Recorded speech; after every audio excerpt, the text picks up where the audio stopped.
Welcome to the Glytamins audio presentation.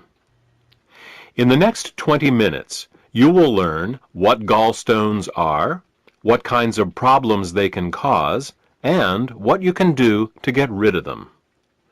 Gallstones are nothing more than coagulated bile.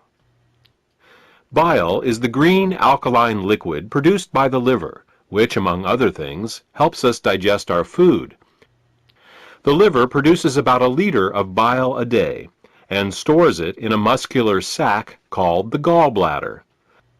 The gallbladder then squirts this bile down a tube called the common bile duct into the small intestines to mix with the food that comes from the stomach.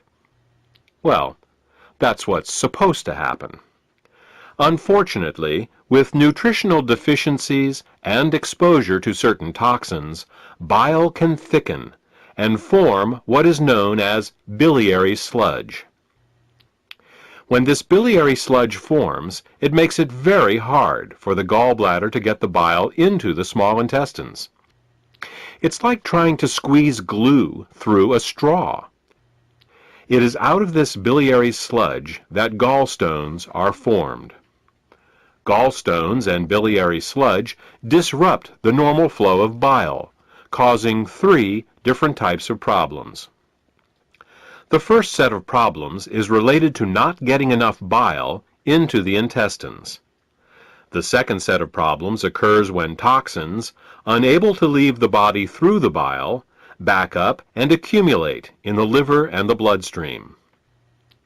The third set of problems occurs when the bile, unable to get into the intestines, backwashes into the pancreas and liver.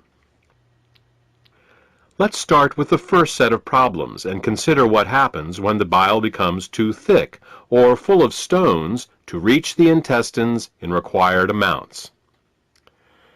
The first thing that bile does in the small intestine is to neutralize the acidity of the food coming out of the stomach.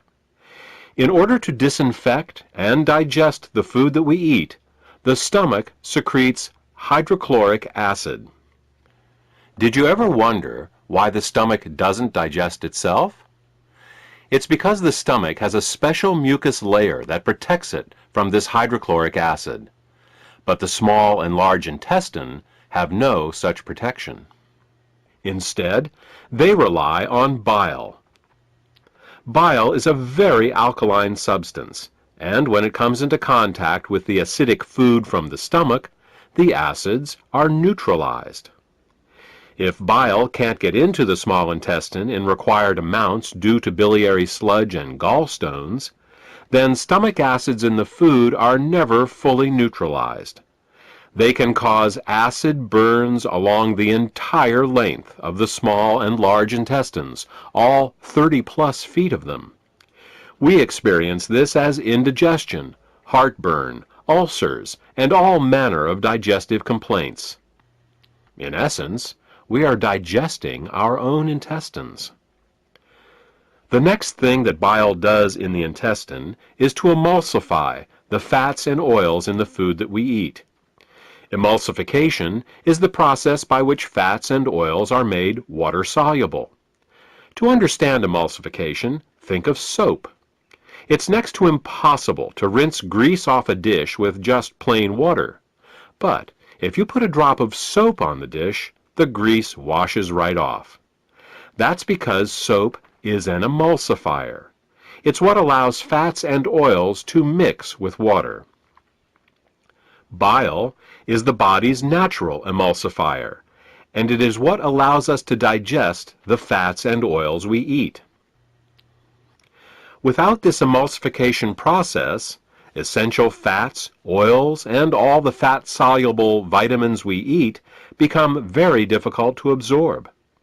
Without adequate bile in the intestines, a person can end up suffering from malnutrition, regardless of the quality and/or quantity of the food that they eat. If eating fats and oils gives you indigestion, or if you have difficulty with food absorption, it could be due to biliary sludge or gallstones. The next thing that bile does in the intestines is to stimulate Peristalsis. Peristalsis is the rhythmic, wave-like motion of the intestinal muscles that moves the food through our digestive tract. If you don't get enough bile into your intestines, you're bound to be constipated, no matter how much fiber you eat. Some people have the misfortune of experiencing alternating constipation and diarrhea. This can be a very confusing experience, but the cause can be quite simple. Without sufficient bile, the hydrochloric acid-rich, partially digested food just sits in the intestines with no peristalsis. Thus, a person becomes constipated, but at the same time his or her intestines are being burned. When enough acids build up and the intestines can't take it anymore, they purge themselves with a bout of diarrhea. Then, with the acids evacuated, the process starts all over again.